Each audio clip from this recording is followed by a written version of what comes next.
Good afternoon mga meses. Ayan, so ngayong hapon ay medyo maulan, makulimlim. Umulan kanina and ngayon makulimlim pa rin ngayon, nag-aambon. And galing ako sa school, sa high school mga meses. Kinuha ko yung lagayan ng chakoy. Ayan, sold out today ang ating chakoy and pandimunggo sa high school.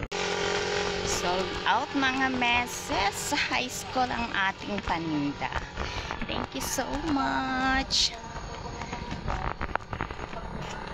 So yan, maglakad tayo ngayon mga meses kahit maulan.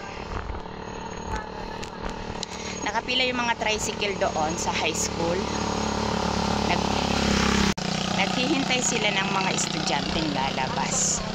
Iniwanan ko na sila. Kaya ayun, dito tayo. Maglakad-lakad muna. Malapit lang naman mga meses. Wala pa ako sa kalahati.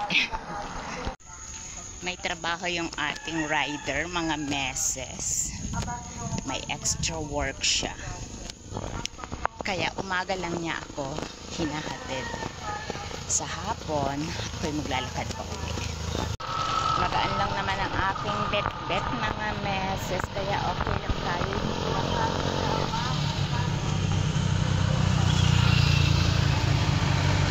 Diba?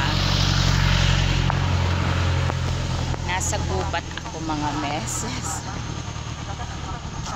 Yan ang paligid ng kalsada. Kaya malamig dito. Malamig ang hangin dito mga meses kahit mainit ang panahon.